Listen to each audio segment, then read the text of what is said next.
Hello दोस्तों, कैसे हो आप लोग। स्वागत है आपका आपके चैनल प्रतिपक्ष अड्डा में। दोस्तों, आज हम यहाँ पर एक बार फिर से बात करने वाले हैं डीएलएड थर्ड सेमेस्टर का शैक्षिक मूल्यांकन क्रियात्मक शोध एवं नवाचार।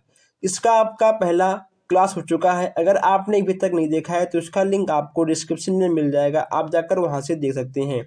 जैसा कि आपको पता ही है कि शैक्षिक मूल्यांकन में आपके 15 क्वेश्चन आते हैं वस्तुनिष्ठ प्रश्न से, यानी आपका एक क्वेश्चन 1 नंबर का होता है। अगर दोस्तों आपको 15 में से 15 क्वेश्चंस करने हैं बहुविकल्प में, तो आपको सारे दोस्तों टेस्ट आपको देना अनिवार्य है। और जो हमारे दोस्त नए हैं वो चैनल को सब्सक्राइब कर लें, ताकि हर क्लास और हर अपडेट और हर टेस्ट आप तक सबसे पहले पहुंचे। तो दोस्तों हम यहाँ पर चलते हैं, देखते हैं आज का पहला क्वेश्चन, और आप लोग वीडियो को लाइक शेयर तो करते रहिएगा। यहाँ पे आज का आपका पहला क्वेश्चन है। इसका दोस्तों 30 क्वेश्चन हम लोग देख चुके हैं फर्स्ट क्लास में, उसका लिंक आपको डिस्क्रिप्शन में मिल जाएगा, ठीक है। मूल्यांकन का क्रियात्मक पक्ष है। मूल्यांकन का क्रियात्मक पक्ष क्या है? घटनाओं का ज्ञान, चित्रीकरण या फिर प्रतिक्रिया करना, स्वाभाविकरण करना। इसमें से आपका क्या होगा? मूल्यांकन का क्रियात्मक पक्ष आपका क्या है? इसमें दोस्तों आपका दा वाला बिल्कुल सही हो जाएगा, ठीक है। इसमें आपका दा वाला बिल्कुल सही हो जाएगा। नेक्स्ट यहाँ पे आपका है, मूल्यांकन प्रक्रिया का आवश्यक अंग कौन सा नहीं है? मूल्यांकन प्रक्रिया का आवश्यक अंग कौन सा नहीं है? शैक्षिक उद्देश्य, सीखने के अनुभव या फिर व्यवहारिक परिवर्तन, छात्रों की योग्यता का वांछित स्तर। इसमें से आपका क्या होगा? तो अगर बात करें आंसर की, तो इसमें आपका दा वाला बिल्कुल सही होगा, यानी छात्रों की योग्यता का वांछित स्तर, ठीक है। दा वाला आपका बिल्कुल सही हो जाएगा। अब यहाँ पर हम देखते हैं मूल्यांकन की बात करते हैं। यहाँ पर उद्देश्य केंद्रित होता है, एक व्यवस्थित पद्धति है, और उद्देश्य में घनिष्ठ संबंध है या फिर उपयुक्त सभी। अगर बात करें मूल्यांकन की, तो मूल्यांकन में ये 3 चीज़ें दोस्तों आपकी ऐड होती हैं, यानी आपका हो जाएगा उपयुक्त सभी। दा वाला आपका बिल्कुल सही हो जाएगा। नेक्स्ट यहाँ पे आपका है, मूल्यांकन के कितने सोपान हैं? 2, 3, 4 या 5? मूल्यांकन के कितने सोपान हैं बताइए। मूल्यांकन के कितने सोपान हैं? इसमें से आपका हो जाएगा 3, ठीक है। मूल्यांकन के कितने सोपान हैं? मूल्यांकन के 3 सोपान हैं। अब यहाँ हम बात करते हैं मापन की भूमिका है। मापन की भूमिका की बात करते हैं। 35 यहाँ पर है आपका। मापन की भूमिका क्या दोस्तों है? वस्तु को संख्या प्रदान करना, ठीक है। यहाँ पे होगा आपका करना, यहाँ होगा आपका करना, ठीक है। वस्तु को संख्या प्रदान करना। उसके बाद घटना को संख्या प्रदान करना, नियमानुसार संख्या प्रदान करना या उपयुक्त सभी। अगर बात करें मापन की भूमिका की, इसमें आपका हो जाएगा उपयुक्त सभी, ठीक, यानी आपका दा वाला बिल्कुल सही हो जाएगा। आगे बढ़ते हैं। यहाँ पर हम देखते हैं 36 क्वेश्चन। 36 क्वेश्चन यहाँ देखते हैं हम लोग। मापन का उपयोग किया जाता है। मापन का उपयोग किया जाता है उद्देश्यों को बनाने में, छात्रों के चयन में, शैक्षिक विधि के चयन में, या फिर छात्र का परिमाणात्मक मूल्य निर्धारण में। इसमें से आपका क्या होगा? मापन का उपयोग हम लोग क्यों करते हैं? इसमें आपका दा वाला बिल्कुल सही होगा, ठीक है। आप दोस्तों इन सारे क्वेश्चंस को नोट करते हुए आगे बढ़िएगा, ताकि कोई भी क्वेश्चंस आपसे मिस ना हो। भौतिक मापन कौन सा है? भौतिक मापन कौन सा है? निश्चित, स्थिर, अस्थिर या फिर अनिश्चित?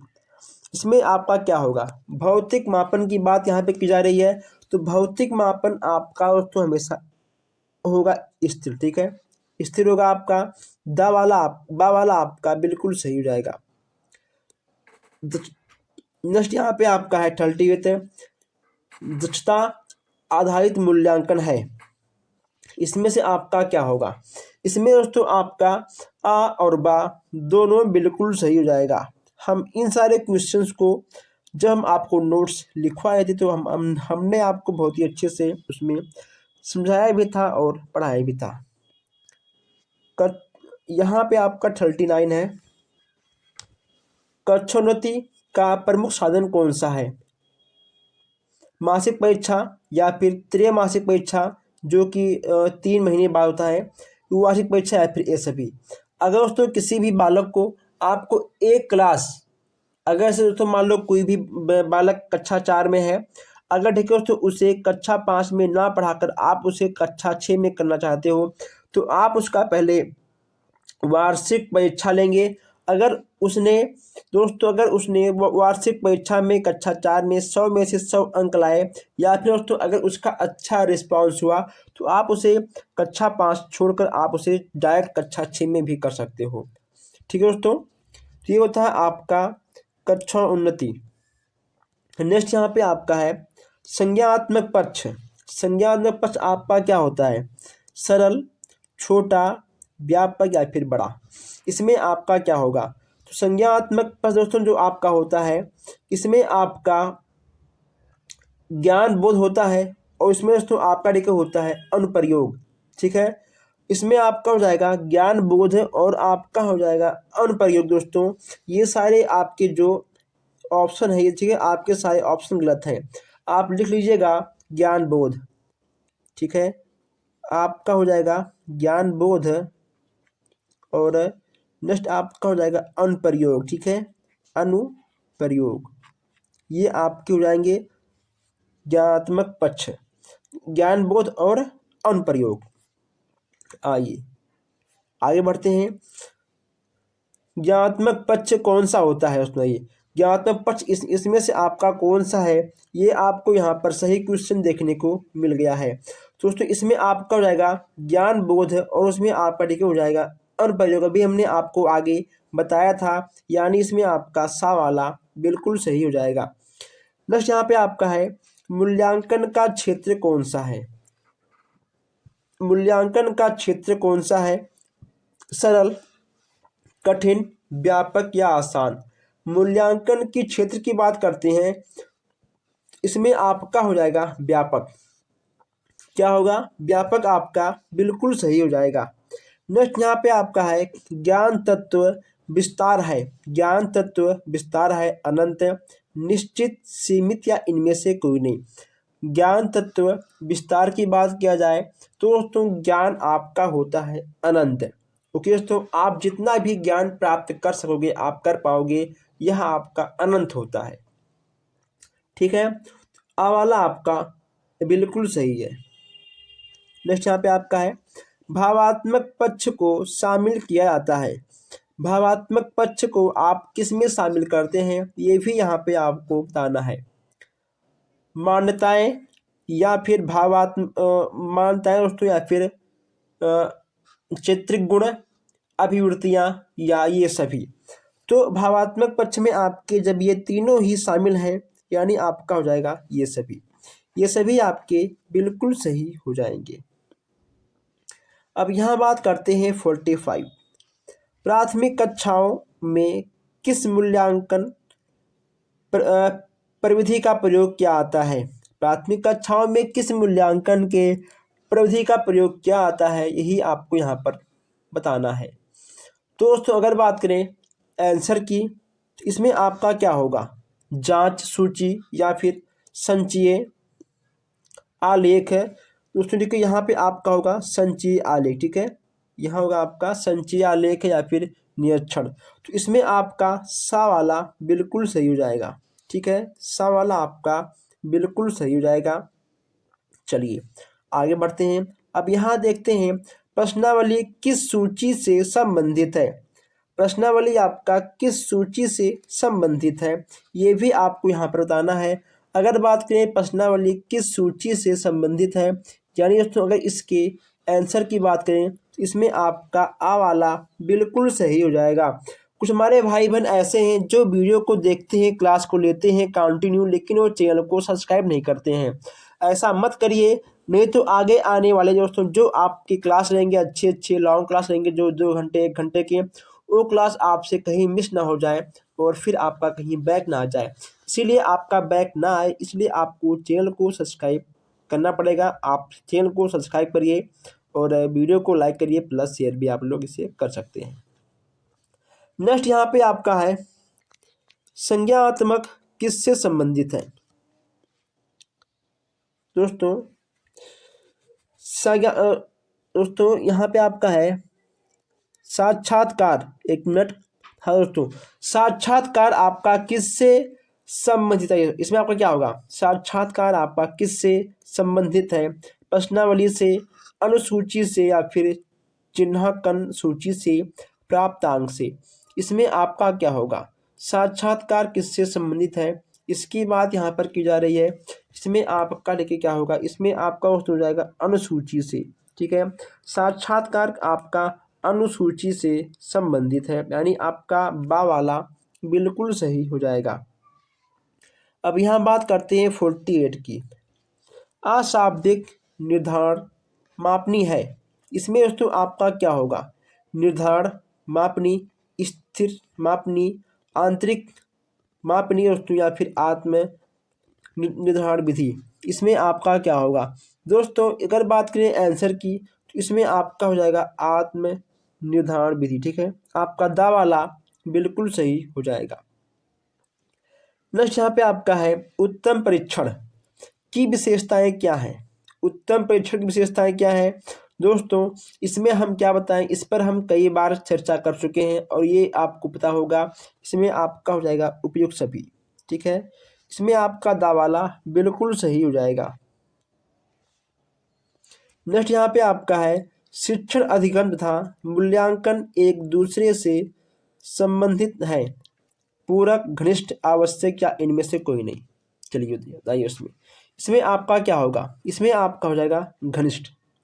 ठीक है, शिक्षण अधिगम तथा मूल्यांकन एक दूसरे से घनिष्ठ संबंधित है। ओके दोस्तों, बा वाला आपका बिल्कुल सही हो जाएगा। चलिए आगे बढ़ते हैं।